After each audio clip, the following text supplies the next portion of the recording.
mayam khoi ngasidi Linux operating system da khoi Magento install tawbagi process si jengminasi Magento se khoi no Ubuntu haibidi Linux operating system sida kamai tawrage install tawgadagi haibigi process gi han han bada khoi na khangdaba yadab se kari no haragada aigi operating system se sigi manung da composer se hana yawrabra jingsi ko composer se hana yawbra jinge haragadi ai huji se lairibai Ubuntu sigi matungina aina open tawise terminal ne terminal da sangaga command line sida koi composer haina type tawbiyo composer composer composer से type तौरब मतुंग दे enter तौबिरो enter तौर कांदे सी थोड़ा गदी कोई composer Jaware खंगदिनी को composer नि लइसे तो composer की version सिदा पिरे in detail का तेरी क्या ते install तो की को लोइनम अदु सी हाना लइरगदी लइरब मतुंग द कोइना Magento install तौबगी मागी command खरे लइ step by step का composer सिनरगा हाइरिबा step से कोई next अमु लौसे को next कोइना लोगदोइबा step से कई ना गदी composer से न कांदा कोई project में create तो कदोई नहीं का कदाई देगी ना कोई Magento.com report की लौरगा कोई ना community edition का कोई version 2.4.4 Magento से कोई install तो कदोई नहीं सी install तो मिना से हाई रिवर को ना से कोई install तो ड्रिंग की ममांग दा का first दा आएगी project लेके तो रिवर web directory से कदाई देना हाई बम से खंगो मथौताई तो आइए सिस्टम के ओइना आइए वेब डायरेक्टरी से कदाई दे लेगे हायगदी बार www की मनुंग द वेब डायरेक्टरी से लेका हाइरिबो वेब डायरेक्टरी से की मनुंग सिदा आइए प्रोजेक्ट से सेम से प्रोजेक्ट से सेम गदबि से फोल्डर अमा हना सेम गदबनि नत्रा हाइरिबो फोल्डर से की ममिंग से आइए ओइना mkdir दुगा प्रोजेक्ट फोल्डर ममिंग से gr shopping हाइना से का gr shopping mkdir मैम हेने खंगी दुने मैक डायरेक्टरी ने gr shopping हाइना इन साइन तौरगा प्रोजेक्ट ममिंग से सेमे का अदोई मसाकी gr shopping सिगी मनुंग दई संगसन गे होजे फोटो केमते ले लेते सी मनुंग दको अदो सिदना एक कमला इंदने अदो खोगी फोल्डर द संगसिन लगे जेंगसे बार www की मनुंग सिदा खोगी gr shopping से लेरे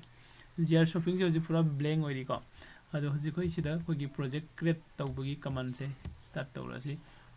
कंपोजर क्रिएट प्रोजेक्ट हाइरिबा कमांड से लागतु से खोगी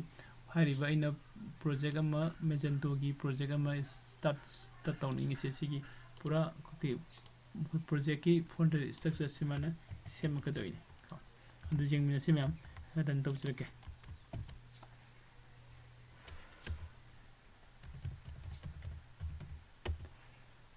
continue as a root or super user and hangai ko suggestion to biro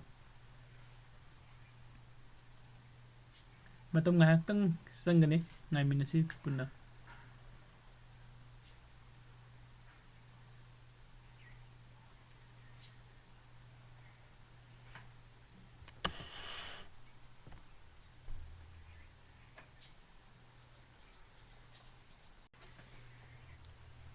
kanagumana Magento install tawbuda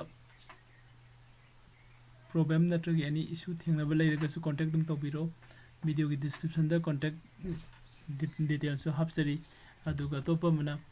hoina hojik install tawgadoriba Magento ki magi step by step leiriba sigi command singse ai khoi sigi video sigi description da su available hoigani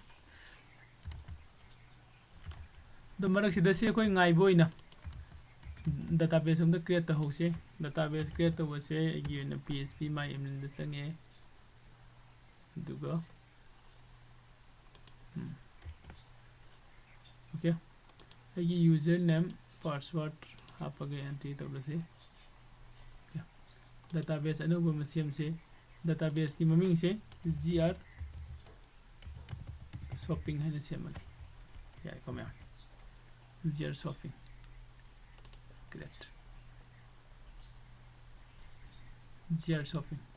je hoji hojikti table am ta jawdri ko पूरा blank ni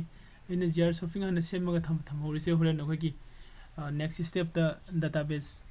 daka ware kani andu gini ko कोना process sum la ko matam da error leiba leiragati error do koi semdo hobo tangai phade ko error leina sum continue to sing garagadi होरेन कोई last project से run तवे याबई chances जम नेमगनी run तबो सुंग जारो Hennig अदो हजिक मथंग मथंग लाग लोसिन लकदोरे सि ngaina सिगी नेक्स्ट स्टेप त खोइन लाकदोइबो कमांड से करम बनो हाय कांदा सिगी मखादगी सिनिको सिदा खोइन लाक्तुइसे आई प्रोजेक्ट की बेस यूआरएल हैबम लेगनी बेस यूआरएल से खोगी zershopping.mil है थमंगे लोकल होस्ट अदुगा database name हजिकी खोइन सेंग database निको zershopping दुगा db की यूजर नेम से admin लेरे पासवर्ड न सी लेरे अथे 60 लोइन जारने से ओके सी जोडी खोई फर्स्ट स्टेप से स्वाइदे लो सिलेका एलएस तौसी एलएस तौ कान सिदा प्रोजेक्ट कम्युनिटी एडिशन है बम से मम्मी को आई बेसिक की प्रोजेक्ट कम्युनिटी एडिशन से सिदसु फोल्डर द कोई संग जें कान द सोलो लग लेरमे सोलो में मींस सी परमिशन लेते है बने को परमिशन से कोई कर चेंज तौ मथौ ताई परमिशन से करम परमिशन पी के है गदी चेंज मोड -r से कैप होगदम ने हाइडी फोल्डर मनुंगी लोइनमक चेंज तौगदे 00077 हाइडी बेसिक परमिशन से कोई पिछन से गाओ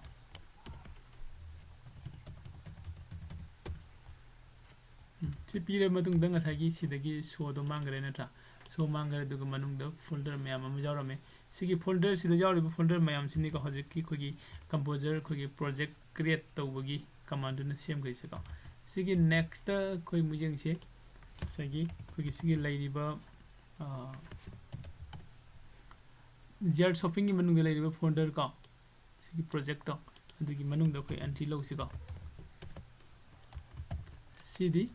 प्रोजेक्ट कम्युनिटी एडिशन से संग से संगे एलएस तरोंगे सिदा को नजिक रन तौगदो इसे करी कमानो हारेगदी php bin magento हाइने bin magento से bin फोल्डर से सिदा यावबर येंगसे सिदा हजे अइने लेरिबा करेंट फोल्डर मनुंग सिदा bin यावबर यावेको bin की मनुंग सिदा करी लेबे magento सिगी magento सिने खोने रन तौदिसे को अदु sudo php bin magento अदु ngसा खोइना आइगी प्रोजेक्ट की बेस कनो से यूआरएल चेंज तौगरे द डेटाबेस ममिंग सु चेंज तौगरे डेटाबेस से हाना कोई क्रिएट तौगदबनी डेटाबेस से कोई ऑलरेडी क्रिएट तौगरे सिदा को हजी टेबल नम त लेत्रि अदु से कोई प्रोजेक्ट से क्रिएट तौबगी हदि मथाइमा द प्रोजेक्ट क्रिएट तौगरे हजुगना इगी प्रोजेक्ट सिगी दका ओइबा अतोप लाइब्रेरी अदैदि खोगी सिगी डेटाबेस सेटअप तौब खोप लोइनमक सिदा लाकदोइनि को सि तौथोसे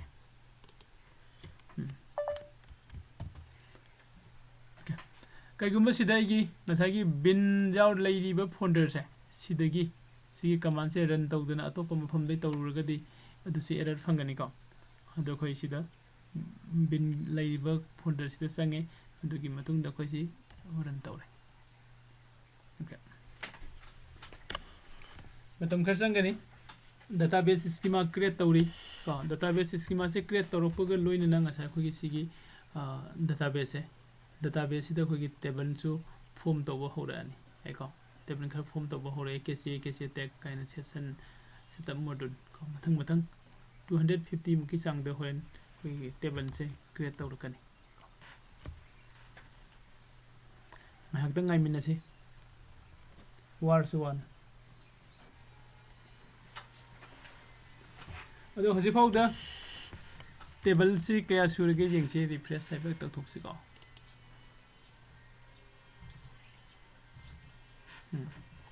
टेबल फना याम में नत्रा सोम ददी सिगी स्क्रीन ददी केमदे लेंग दने लय खोय ओखन द स्क्रीन लेंग दरे खन बने अदुबो सोम ददी टेबल दी सेमी बे मनोंग द टेबल से हजि फोटो सेम गइसे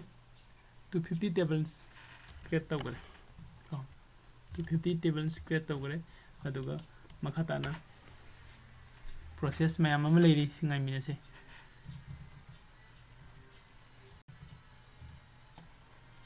just 82 जोड़े 100 300 600 सो योगा दियम फास्ट हो गए ना टेबल में सिंग दी इंक्रीज तो बड़े यंग से 250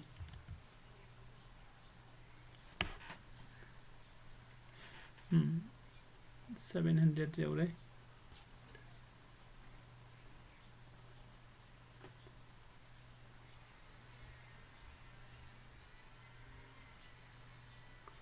okay 1000 yawre ma'am done yore ko ado sida green color na lai se sida ise Magento installation complete hare Magento admin URI manam pire si ko copy tawsilaga thamau mathau tai natragadi hore koi admin gi part khangoi ko admin part khangna na ba hare ba kono se koi copy tawsilaga thambiyo chhan yani ko okay si matung dadi koi thoidongna kono se leitre khoina check tawgada ba bo ngasagi khogi mana pire be admin gi part se chalabra khulabra ha badu mukhar check tawgada ba leiri ko mayam se koi check tawdringe da first da agi kono si jingsi ko si permission se sumna leire ko khoina agi project se kada de leibna www gi manung da gr shopping anduga project community edition hairaga sane leibane ko ado I sida agi web browser da lai agi local host ko local host se koi phangba phangda ba check tawsi local host phange ko local host se phangaga di sorry local host se phangbani na sida khoina agi project ki part se hapsil lakan da si phangada bani ko phangdre na tra adu sida khoina phangdre se kai marum gi no su jengse maram se kari gi no haraga di asai khoi gi sida project community gi manung sida agi index file jaw bur jeng bio jaw de ko ma index kadai chake kan da Magento gi matung ina sigi pub ki manung se chale ko public ki manung di index have file nam jaw re sigi index ni man pam se ko adu sida khoi pub mu hapsil si pub pub enter taro se su phangdre ko se su phangdre adu di se su phangdre ni na khoi gi sida ngasagi khoi gi gr shopping ane leiriba database sigi sida lakpio sida laaba matung da core data config kind of koi table number jarangani hariba core data config hariba kano se core config data ka si open to bio si table se open to rakanda gi base url kari lage jeng bio base url se lese grsshopping.min leiram eko grsshopping.min koi windows kumba da run to boy ga di si gi parcel sum phangani ko adu agi sida sum phangani adu aina sida kitang phajan gi haibagi grsshopping.min haina semaga thami si configuration tawrasi grsshopping.mil se kadai dagi semakani haibada aise super user oina leirasi hana aduga emacs etc gi manungda host haina khogi folder ama leiri file am leiri ko hariba sigi host file se open to biraga ko sida nga sai khogi keno do gr shopping.mil se sida etausin bi etausilasi neko grsshopping.mil spelling sumber yengsi grsshopping.mil se manare aduga topa mana etc apache site available gi manung changbiraga ko magi config file am semam se hairiba config file se koi hanana sida semgiba kogi any file am dagi copy to thokpa yai ko ai sida wbm project gi sindoke hairiba file se first save as toge ko save as toge se sida lakpiro sagi gr shopping.config haina seme ko si seme matung de nangi server name change to biro gr shopping.mil adui matung de nangi sigi project ki part change to biro ko project part se ina dei pureba parts ma khapsil lasi bar www gi manung de jik lai se grsshopping.com ne ko adui matung da project community edition se le loi ga save to singre okay si save to ro matung da su khoi nasai gi se jiki do gr shopping.mil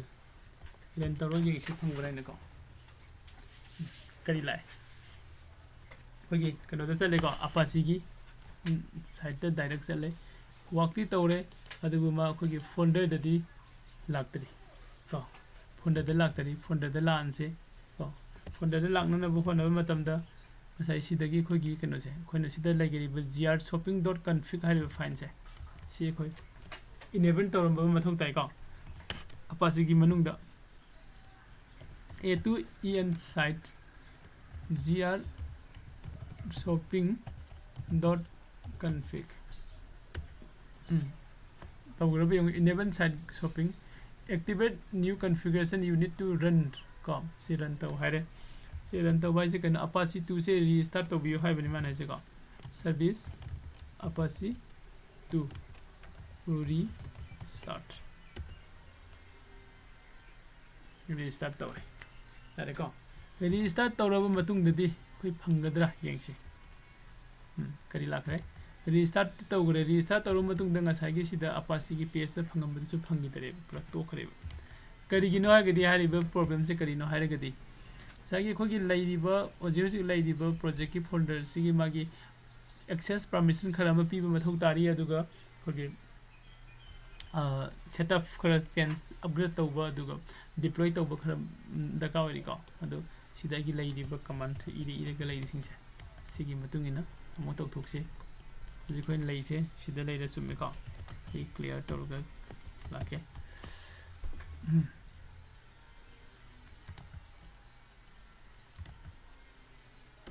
upgrade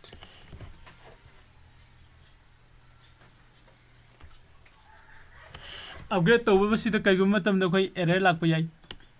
नत्रगा something खरा mistake खरा Laiba error नत्रगा कोई mistake तो कोई सेमदोम मथौ ताइको से example होइनो जे सिदा लाइसे meta data does not exist कदाइ दना माना डज नॉट एग्जिस्ट हाइ रैसे जेनरेट हारिबा फोल्डर सिगी मनुंगदा मेटा डाटा से लैते हाइरेको अदुदि कोन कोई ये चेक तौसी ls generate से ls तौथो सिदा मेटा डाटा जाउदे सिदा जेंगबसे नुंगाइट्रगसु से संबियो अदुगा ngसाइ कोगी प्रोजेक्ट सिदा लाओ जेनरेट की मनुंग जेंगो सिदा मेटा डाटा जाउदे को से कोई मेटा डाटा हाप मथौ ताइ को अदुदि आई make directory आदि mkdir कमांड से सिरिनरगा जेनरेट की मनुंगदा मेटा डाटा से सेमदोक्सिको ls तौथो सिदा मेटा डाटा लाइ सिदा मेटा डाटा लाइ सिलाई को सिलाई रबनी ना ngसाइ कोगी एरर लैगिबा कमांड से अमुक मुहल्लगा रन तौरम से को सेटअप अपग्रेड से अमुक मुहल्लगा रन तौसे हनन खितंग थुगने नि खले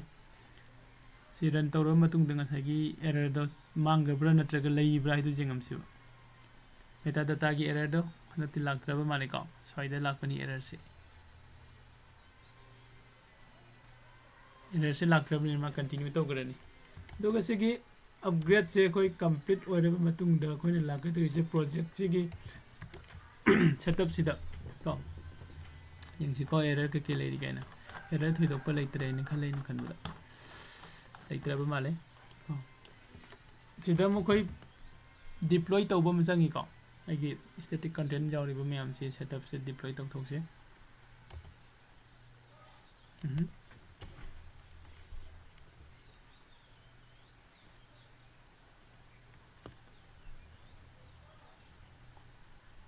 मतम ngahaktung lawi ko yam sang di law roi deploy dadi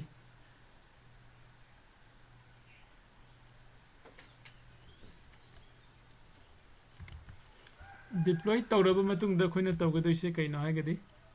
makha gi folder sing gi permission piba ma daka wari ko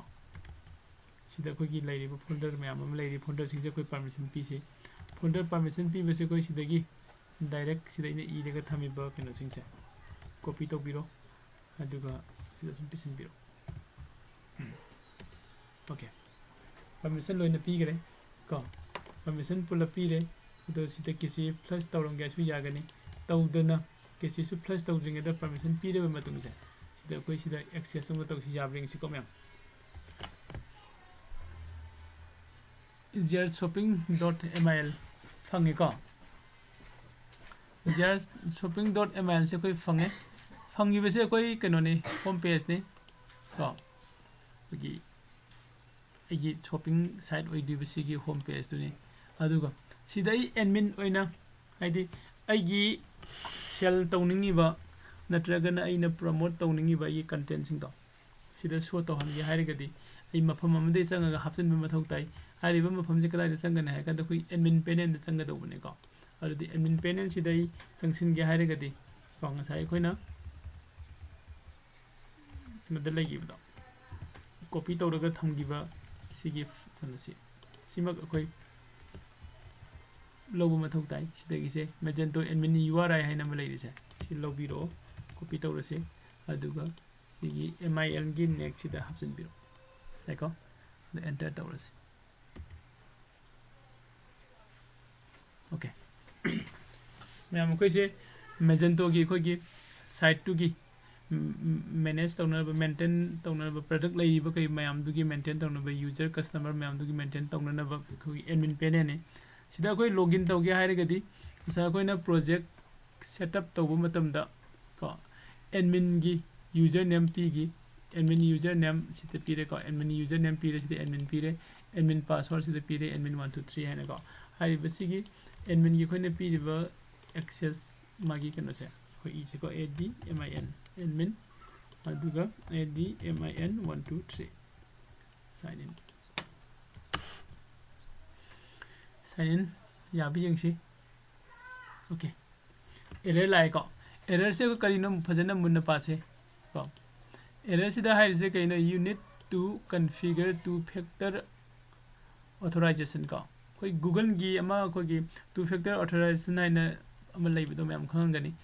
अदु कॉन्फ़िगर तौब दका ओय हाइबनी अदु हजि हजि अखोगिदी लोकल सर्वर द ने खोइन तौरिसे दु सी कॉन्फ़िगर तौबगी मुहूर्त हाइबसिगी मॉड्यूल से कोई डीएक्टिवेट तौथोसु जागनी पा मॉड्यूल से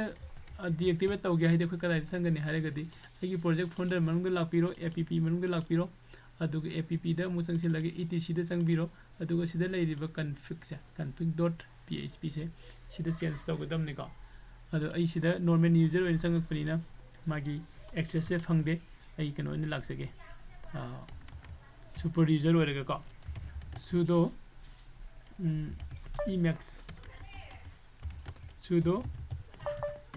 emacs लेरे emacs से एडिटर निको मैम अदुगा हजिक लाकिबदो क्या दा कदाइ दनो app दा etc दा अदुगा config दा लाइ को येनसी config दा ला कांदा सर्च तौरो मसाइगी खोने सर्च तौदुसे कइनो 2 फैक्टर दुनी 2 फैक्टर सिदा फंगे को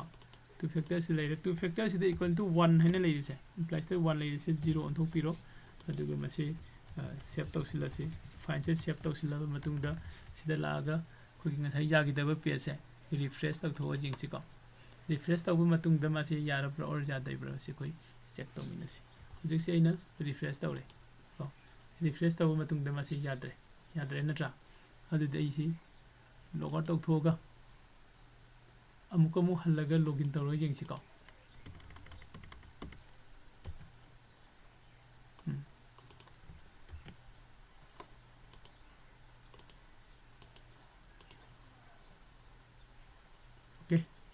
हंदक से मु याद्रे करिगिनो याद इसे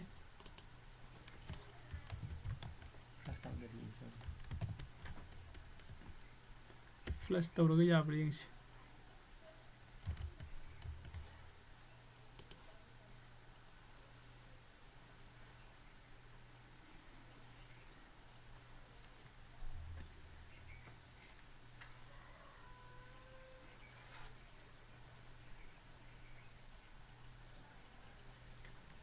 मसागी खोना कॉन्फ़िगरेशन द चेंज तौगिबदो कॉन्फ़िगरेशन द खोना चेंज तौरो मतुंगदा केसी क्लियर तौथोब मथौ ताइ को खोना केसी क्लियर तौथो के हारिगदी सिदगी हुजिकी कमांड सिमक यूज तौगदबने को बिन मेजेंटो केसी फ्लश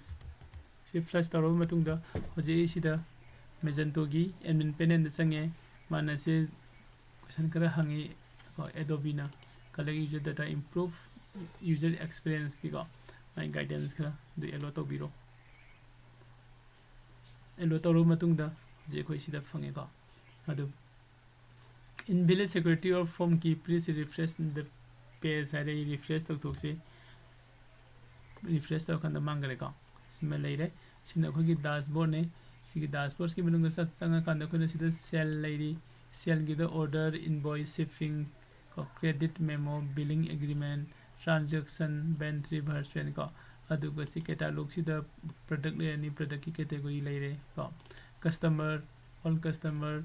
अदि ऑनलाइन दो सिकना हना लेरीबा को अदि देखि लॉगिन कस्टमर लॉगिन तौबगी कस्टमर की ग्रुप सोना कोना मार्केटिंग प्रमोट तौनिंग ईमेल थानिंग न्यूज़लेटर की को अदुगा कोगी अतोप कंटेंट मैम अमा अदि रिपोर्ट कोगी हंदक की थासी क्याम सेल तौगिबा वीक्स द क्याम तौगिबा इनवॉइस क्याम चटकिबा शिपिंग की करी की लोइना रिपोर्ट को अदुगा कोगी स्टोर सोइन तौरगा कोइना सिदा होजि फोटो कोइना खंगिसी कइनो Ubuntu दा कोइना Magento कमानी इंस्टॉल तौगने है खंगमिनरे मुखा ताबद Magento से करिनो है हंगगदी Magento से करिनो है कांदा कोइना ऑनलाइन शॉपिंग सेंटर अमा कोइना शॉपिंग वेबसाइट अमा सेम की हाइरगदी Magento गुंबा कनो से सिजनर कांदा यामना थुना अदु यामना इजीली सेम याई हाइबसिमने को वीडियो से ngasi di swaide loisinjage aduga next की Magento की वीडियो सीरीज दा कोइना प्रोडक्ट अमा कमाइन तौरगे एंट्री तौगनी अदुगा प्रोडक्ट से एंट्री तौद्रिंगे मतलब द प्रोडक्ट की कैटेगरी कमाइना अखोइना सेमगनी हाइबदो मथंगी वीडियो दा जेंगमिनसे अदु ngasi di swaide loisinjage